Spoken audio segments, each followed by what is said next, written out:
inkubiri y'umuyaga hano mu karere ka Rulindo hano mu misozi ya Shorongi cyangwa se Serwakira ije imanuka ikubura, dore ko bimwe mu byari bitezwe na bamwe mu bakunzi b'umupira w'amaguru cyangwa se bamwe mu bakunzi b'ikipe ya PFC, ikipe y'ingabo z'igihugu bari biteze ibi ngibi. Ntago bibatungwe cyane dore ko batandatu bamaze kuba banyuzwamo akarongo cyangwa se bakaba basibwa nkaho bavuye mu murongo utukura, bakaba berekejwe imiryango ndetse nyuma yo gusangira Noheli n'ubunane, dore ko ikipe ya PFC yakoze ibirori bibasezera ntabwo bari babizi neza. Gusa byari byabasha kuba byateguzwa nyuma yuko umutoza Darikonovic umunyaserbia yerekanye ko atabashoboye. Uyu niwe muperezida wa mbere Brigade General Rusanganwa Deo, uyu niwe wa mbere uyoboye ikipe ya PFC abasha gukora imyanzuro itangaje kandi ifitiye ikipe akamaro. Muri akanya batandatu bamaze kuba bakirukanwa, wakibaza ngo ni bande, bakomoka cyangwa se bari bazanwe nande. Ni byinshi byavuzwe cyane kuri aya magambo y'aba bakinnyi batandatu, gusa ibyo wamenya nuko aba bakinnyi batandatu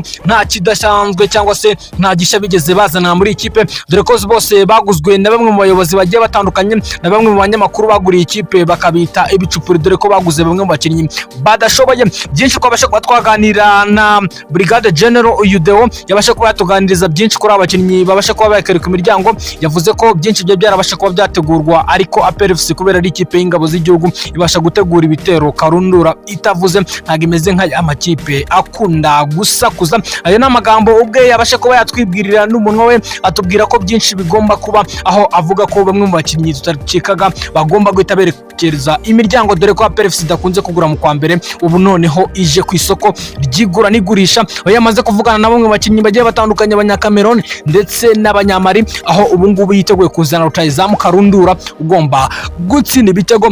PFC yiteguye kuba yakura umwanya wa mbere Rayon Sport nta gihindutse, dore ko ivuga ko yo bitazatinda izagera mu mikino wa 10 yaramaze kwifatara umwanya wayo kandi yaramaze gushyiramo intera n'amanota menshi. Ati bigenze gute rero? Aka kanya mu nama y'ikitaraganya yabaye hagati y'abayobozi babiri bonyine, ubwo harimo umutoza Darikonovic w'umunyaserbia, habamo ndetse n'uyu General Uyudeo niwe wari uyoboye iyi nama, yabasha kubagirana akanama gato n'uyu muyobozi Darikonovic, ariko bigaragara ko bari barabasha kuba babivuganaho, igisigaye kwari kubikonfaminga gusa, dore ko abakinnyi batandatu babasha kuba bakirukanwa nyuma y'aho abandi bakinnyi bamaze kwerekeza mu ikipe y'Amavubi kugira ngo bazagaruke haza abakinnyi bashya babasha gufatanya ni ikipe. Uyu nta wundi, umukinnyi wa mbere yitwa Chido Bereno Bodo, uyu ni umunya-Nigeria karundura, akaba afite imyaka 23, dore ko yavutse 24 z'ukwezi kwa 11 mu mwaka 2003. Uyu mukinnyi nawe ku myaka ye ntibyigeze bishidikanwa n'abantu benshi, dore ko abakinnyi b'Abanyafrika bakunda guhindura imyaka,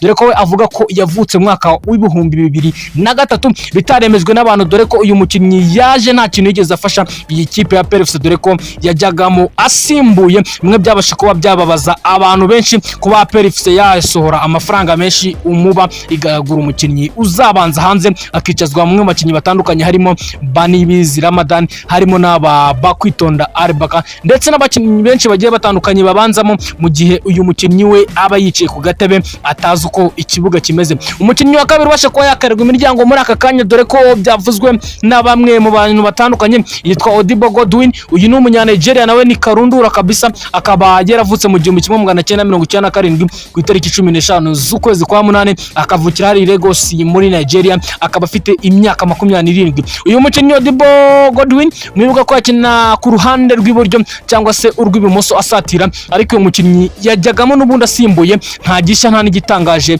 yarari kuri liste y'abakinnyi n'ubundi batameze neza bagombaga kwereka imiryango kugira ngo babashe kuba bakerekera hanze y'ikipe, dore ko byinshi byabasha kuba byavugwa kuri uyu musore uyu Odibo Godwin. Uyu ni umukinnyi utari mwiza habe namba, dore ko n'ubundi yajyagamo asimbuye agakina iminota itarenze 5 cyangwa se 10, yabikabiriza agakina 15, nta mukino n'umwe arakina umukino wawurangize. Ku mwanya wa gatatu turasanga rutazizamu karundura w'umunyamorotani, yivuga umunyamorotani murahita mumenya kuko ni nawe wenyine wahamagawe mu ikipe ya Morotani wo muri APR, akaba yitwa Mamadusi. Uyu ni umwataka karundura, dore ko yaje agatwara neza muri Sekafa, agakina n'igikombe cya Mapinduzi Cup, dore ko yitwaye neza bakabasha kuba bakina bakagera ku rwego rwiza. Gusa nyuma yaje gushwana n'umutoza, dore ko imyiteguro ye ibyo umutoza yamubwiraga atabasha kuba yabyumva, we yashakaga gukina ibye, dore ko umutoza yahise arakara cyane akatangira no gukinisha umusimbura we witwa Arsene Tuguma. Uyu musore wari wavuye mu ikipe ya Rayon Sport abasha kuba yakerekana none arimo gutsinda n'ibitego, niyo mpamvu yabasha kuba yakwereka imiryango. Bavuze ko amafaranga miliyoni 40 yaguzwe atakomeza kuzirira ubusa, ahubwo agomba kuzerekeza iwabo cyagashaka ahandi hantu akomereza. Umukinnyi ku mwanya wa gatatu turasanga Apam Song, uyu ni umukinnyi w'ikipe ya PFC nawe bashe kuba wakerekwa imiryango, dore ko ubu bivugwa ko nta myitozo n'imwe abo bakinnyi bose bagomba kuba bakora nyuma y'ibi ngibi. Umukinnyi ugeze ku mwanya wa gatanu yitwa Victor Mbaoma Chikomeka, nawe yaje ari umukinnyi mwiza, dore ko bakina imikino igiye itandukanye. Muri shampiyona y'ubushize yabashe kuba yaba umukinnyi watsinze ibitego byinshi, ariko shampiyona y'ubu ngubu ikaba yaramugoye habe na gato, kwiyadabuta byaranze bikaba byaramunaniye mu buryo bugiye butandukanye. Uyu ni umunyanigeria Karundura, akaba yaravutse mu 1996 mu tariki 20 z'ukwezi kwa 10, akaba afite imyaka 28 y'amavuko kabisa. Uyu ni umukinnyi ugaragara nkaho ari mwiza, dore ko ari umukinnyi ariko byaje kwanga nyuma yaho shampiyona ibasha kuba yamugorera, ubu akaba nta n'igitego na kimwe afite, dore ko uyu mukinnyi yabanje kuba yanakorogana na bamwe mu gihe yasimburwaga na Mamadusi, uyu munyamurutani. Ku mwanya wa gatatu turasanga Richmond Rampti, uyu ni umunyegana Karundura, akaba afite imyaka 27, yavutse mu mwaka w'1997, akaba yaravutse ku tariki 18 z'ukwezi kwa gatatu. Uyu Richmond Rampti nawe ni umukinnyi wabasha kuba yakereka imiryango, dore ko abakinnyi bose urutonde rw'abakinnyi 6 batemerewe kuba bagaruka mu myitozo habe na gato, dore ko APR igomba kubohereza byanga byakunda. Mu bakinnyi 6 harimo Chidobere Nobodo, uyu akaba ari umunyanigeria, hakazamo Odibo Godwin nawe ni umunyanigeria, hakazamo Mamadusi no umunyamurutani, hakazamo Apam Song nawe akabasha kuba yakorerwa imiryango, Victor Mbahoma nawe mu Nigeria, ndetse na Rampti Richmond akaba nawe ari umunyagana, bakabasha kuba bakerekwa imiryango mu buryo butavuzweho na benshi. Gusa ikipe ya PFC twavuga ngo ni ishimwe rikomeye, dore ko abakinnyi nta kintu bayigezagaho. Uyu niwe muyobozi wenyine Brigade General Rasangwa Deo, uyu niwe muyobozi wenyine wa PFC bashe kuba yakora ibintu bitangaje kandi bishimishe,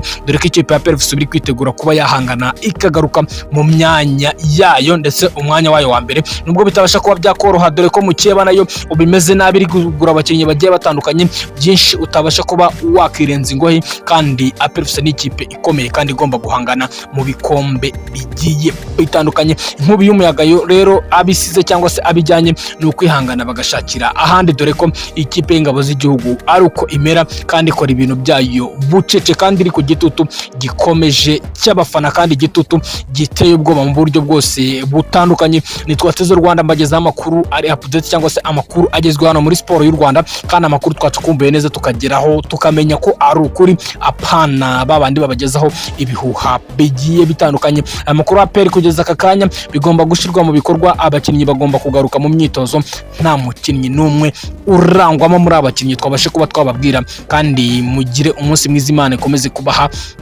ibyo mushaka, kandi mwibuke gukora subscribe kugira ngo ibitekerezo byanyu cyangwa se video nshyashya tubagezaho z'amakuru agiye atandukanye nta kagucike habe na gatoya. Ibitekerezo byanyu nabyo mukomeze mu byohereze muri comment, turabyakira. Imana ibaho umugisha.